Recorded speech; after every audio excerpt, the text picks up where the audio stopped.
Saudari-saudaraku terkasih dalam Tuhan Yesus Kristus, selamat pagi dan berkah dalam. Selamat datang pada renungan harian kita, Rabu 4 Oktober 2023. Hari ini gereja mengajak kita memperingati Santo Fransiskus Assisi, seorang biarawan yang amat saleh. Ia lahir di kota Assisi tahun 1181 dari keluarga yang amat kaya raya. Ayahnya seorang pedagang kain yang sungguh kaya. Maka tidak heran di masa mudanya lebih suka bersenang-senang dan menghambur-hamburkan uang harta ayahnya. Ketika usia 20 tahun, ia ikut berperang melawan Perusia, ditangkap dan sakit. Pada saat itulah ia mendekatkan diri pada Tuhan. Setelah dibebaskan, ia berniat untuk melayani Kristus. Ia memutuskan hidup miskin dan pergi ke Roma untuk menukar bajunya yang mahal bagi seorang pengemis. Ia mengemis dan hasilnya diberikan kepada fakir miskin. Ketika ia sedang berdoa di gereja San Damiano, ia mendengar suara Tuhan, "Fransiskus, perbaikilah gerejaku yang hampir roboh." Maka ia cepat pulang dan mengambil tumpukan kain mahal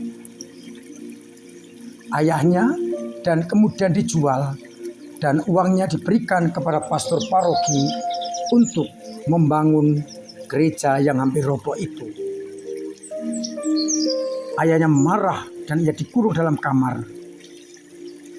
Dengan bantuan ibunya, ia berhasil pergi kepada uskup kota Assisi. Meskipun dibujuk dengan berbagai macam hal untuk pulang, ia tidak mau pulang. Dan akhirnya ayahnya mengatakan tidak akan diberi warisan sepeser pun. Maka ia kemudian melepaskan bajunya dan mengganti dengan jubah yang dipakai oleh para Fransiskan sampai hari ini.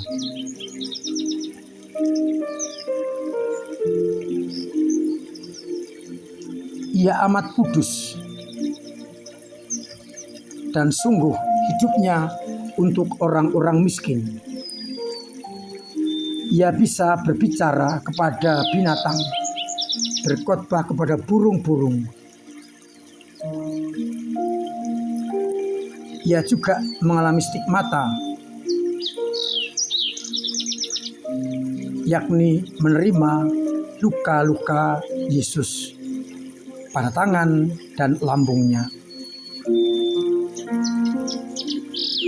Kita bersyukur atas orang kudus ini dan mohon rahmat Tuhan agar kita mampu meneladani dia secara total mengikuti Yesus Kristus, sehingga kita semakin dimampukan untuk konsekuen dengan apa yang kita ikuti. Bacaan Injil hari ini akan kita jadikan bahan permenungan. Injil Lukas bab 9 ayat 57 sampai 62. Bagaimana Yesus memberikan rambu-rambu bila ingin ikut Yesus. Seorang yang kaya datang dan dijawab, serigala mempunyai liang dan burung mempunyai sarang, tapi anak manusia tidak punya tempat untuk meletakkan kepalanya. Yesus juga menegaskan, biarkanlah orang mati menguburkan orang mati, tapi engkau pergilah dan wartakanlah kerajaan Allah di mana-mana. Yang ketiga, diingatkan, setiap orang yang siap untuk membaca tetapi menoleh ke belakang tidak layak untuk kerajaan Allah. Karena orang akan ikut Yesus tapi ingin berpamitan dengan keluarganya. Saudari-saudaraku terkasih dalam Kristus, kalau melihat tuntutan Yesus, kita bisa mengatakan betapa kejamnya Yesus. Tetapi persoalannya bukan kejam atau tidak, tetapi konsekuensi dan tuntutan untuk ikut Yesus. Tidak boleh setengah-setengah. Konsekuen.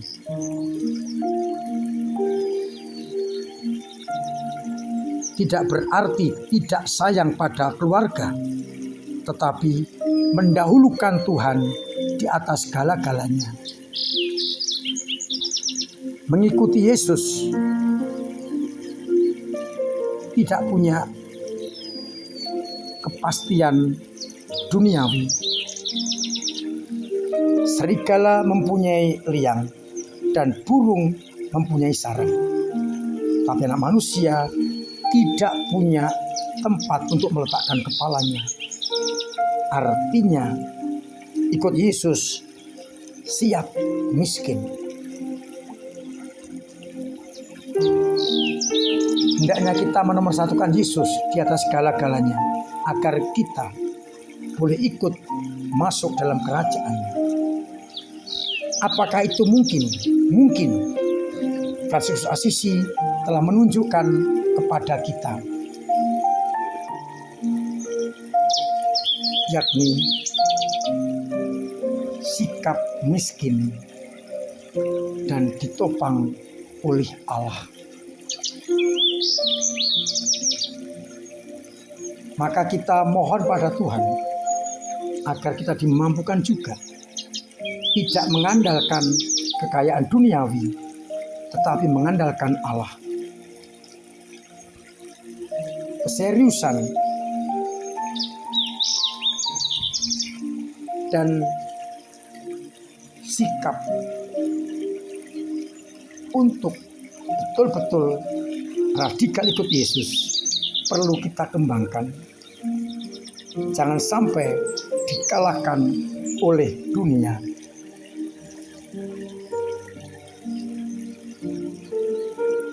Kalau Yesus mengatakan serigala mempunyai liang, burung punya sarang, itu berarti ada jaminan. Tapi ikut Yesus belum tentu ada jaminan duniawi, tetapi yang ada adalah jaminan surgawi. Sekali lagi, bukan kita tidak mencintai orang tua, sanak saudara, tetapi kita harus menomorsatukan Kristus di atas segala-galanya. Kalau demikian, maka kita akan mampu untuk benar-benar menjadi murid Kristus yang militan, konsekuen, dan setia. Mudah-mudahan kita semakin mampu untuk hidup miskin di hadapan Allah, yang berarti mengandalkan Dia di atas segala-galanya, agar akhirnya kita dengan lepas bebas mewartakan Injil Kerajaan Allah. Semoga semangat Santo Fransiskus Assisi menjadi semangat kita semua lepas bebas melayani Tuhan. Tuhan memberkati kita sekalian. Amin. Marilah kita berdoa.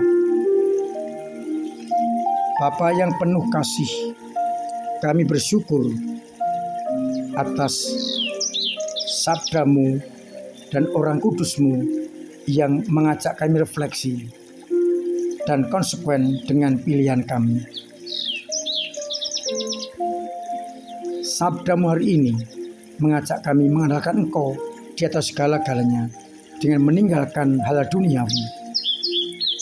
Tidak mudah, namun akan kami perjuangkan agar akhirnya kami benar-benar hanya mengandalkan Engkau.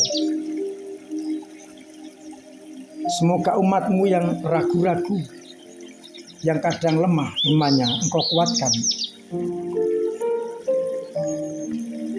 sehingga mereka semakin mampu menjadi murid-Mu yang setia.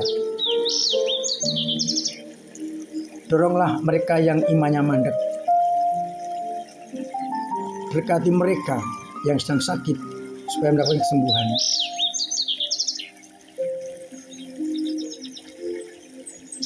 Biarlah akhirnya umat mengandalkan Santo Franciscus Assisi yang mengandalkan Engkau di atas segala-galanya.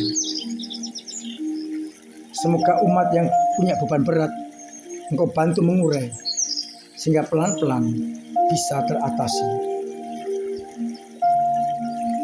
Mereka yang punya kesulitan Engkau bantu, dan mereka yang sungguh kesulitan ekonomi lewat samanya Engkau bantu agar mereka tetap mengalami kasih karunia-Mu. Semoga akhirnya semua orang yang percaya kepada putra-Mu betul-betul meneladani putra-Mu dan dibebaskan dari segala gangguan. Semoga semangat Santo Franciscus Assisi di semangat gereja-Mu peduli kepada orang-orang miskin. Tuhan memberkati kita sekalian. Amin.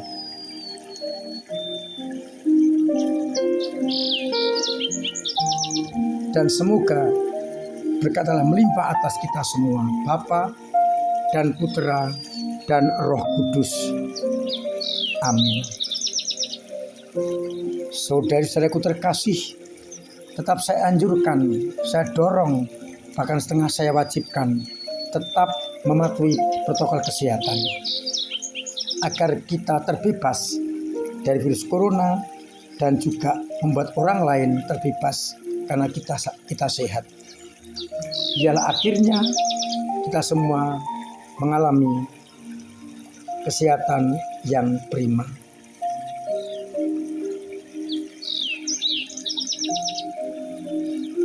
Terima kasih kepada semua yang telah berpartisipasi mendukung karya misi MSF dengan mengumpulkan amplop kembali ke kotak-kotak dalam gereja. Ditunggu sampai tanggal 8 atau bisa juga transfer. Kalau penjenengan masih ingin membantu, amplop misi masih ada di sekitar pintu kiri kanan pintu utama dan di kiri kanan pintu samping. Kalau penjenengan membantu misi tertentu, bisa berhubungan dengan saya. Terima kasih untuk semua usaha karya bagi gereja dengan doa-doa, tenaga, karya, dan dengan dana, sehingga paroki kita tetap melayani dan terbuka bagi orang-orang kecil. Mari kita berkontribusi, bekerja sama, saling mendukung untuk kemajuan paroki kita. Akhirnya saya mengucapkan selamat pagi, selamat merenungkan, salam sehat, Tuhan memberkati.